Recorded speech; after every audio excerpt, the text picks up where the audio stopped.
Coming up on this edition of Southwest TV News. The community of Ponteix is in shock after 2 of their residents were found deceased at the local landfill on Thursday. As the Elmwood Golf Course continues to undertake a major renovation in Swift Current, the project is now over budget, and the club has asked the city of Swift Current for an additional $500,000.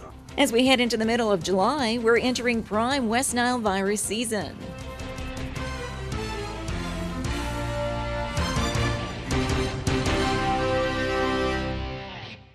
Thanks for joining us here today.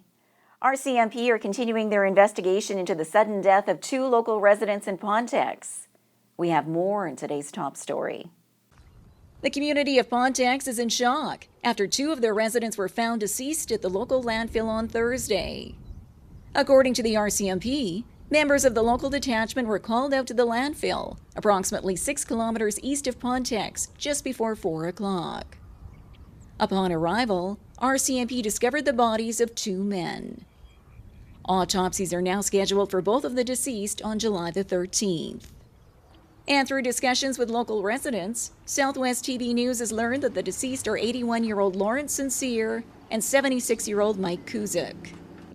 Kuzik is well known across the province for his coaching with youth boxing. Mike Kuzik also coached numerous boxers from across the Southwest and was featured by Southwest TV News as one of the 5 most fascinating people in Swift Current. A boxing coach who's now fondly remembered by his former students. You can always look at the boxing part and how much skill and how much knowledge he had in the boxing part, but that was just aside. He was a terrific man. He had so much character, so much love. He had passion for helping people out. He showed a lot of discipline and just a big heart. He was a very lovable man, and that's one of the reasons why I'm here with you today. I started at the boxing club here in Swift Current, and I met him when Earl was running the boxing club there, and yeah, we hit it off right away, and he just immediately wanted to take me into competitive boxing, and it just kept on going from there. We, 4 and some years later, and I eventually had to drop out of the sport because of health issues, but we had a lot of good times, and I miss the guy a lot, and he was quite a role model. Ponteix RCMP are continuing to investigate the case with the assistance of the RCMP Major Crimes Unit South, Shaunavon RCMP, Yorkton General Investigation Section, and the Swift Current Forensic Identification Section. Ponteix is located approximately 45 minutes southeast of Swift Current.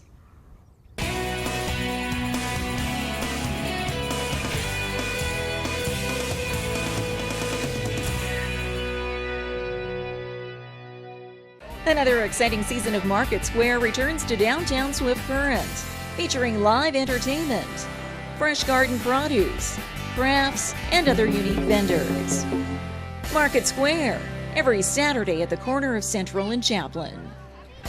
Proudly presented by the City of Swift Current and Standard Motors, along with Innovation Credit Union and Southwest TV News.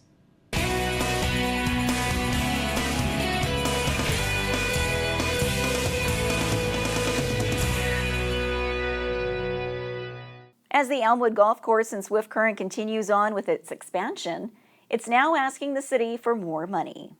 As the Elmwood Golf Course continues to undertake a major renovation in Swift Current, the project is now over budget, and the club has asked the city of Swift Current for an additional $500,000. Back in 2014, the city and Elmwood signed a contract to develop the golf course and the new Cypress Point subdivision, with the golf course cost set at $2.4 million.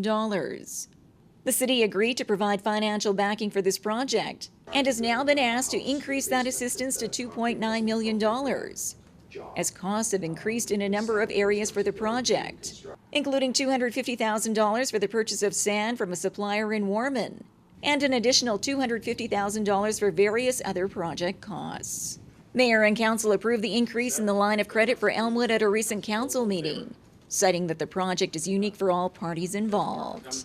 A big part of this project is a residential development, just like we've developed Highland in the past, how we originally developed the trail subdivision behind the mall, how Sask Valley is being developed. So it's no different than that.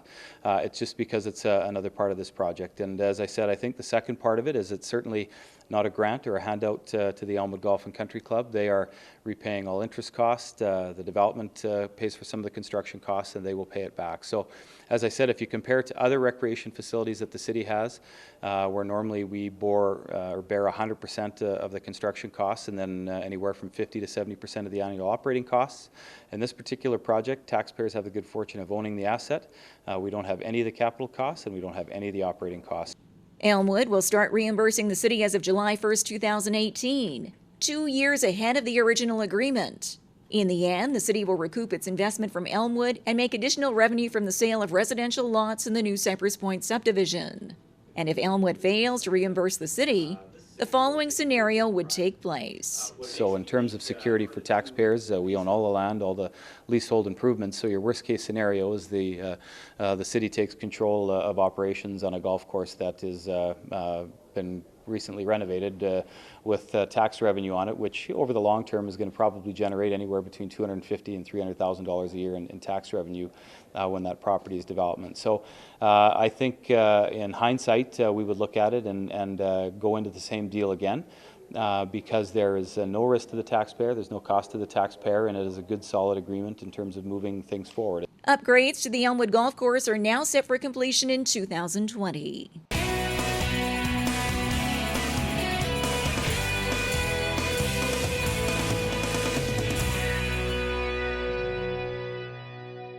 West Nile season is here, and you're once again being reminded to wear a Deet repellent when heading outdoors. As we head into the middle of July, we're entering prime West Nile virus season. Now through the end of August, you're reminded to take precautions when spending any time outdoors, especially during dawn and dusk. And when you are heading outdoors, cover up with long sleeves, pants, and wear a repellent, preferably with Deet. It's also tricky because some people usually ask, well, I got to put on sunblock and I've got to put on the mosquito repellent. Which do I put when? So usually it's better to put the sunblock on first so that it's onto the skin, and then you put the mosquito or insect repellent afterwards, because if you put that on first and then put the sunblock, you drown out the repellent and the mosquitoes will certainly bite you. Symptoms of the West Nile virus include severe headaches, fever, chills, and body aches. Generally, 80% of the population shows no symptoms at all and are able to battle the virus internally. However, for some, they develop severe symptoms, which in some instances leads to hospitalization and even death. West Nile surveillance reports and maps are updated each week through the province's website.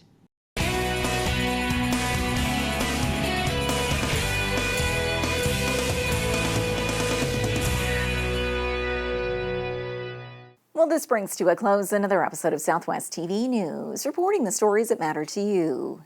We always welcome your news tips. You can always reach us here by phone at our studio or by email to contact us at southwesttvnews.com.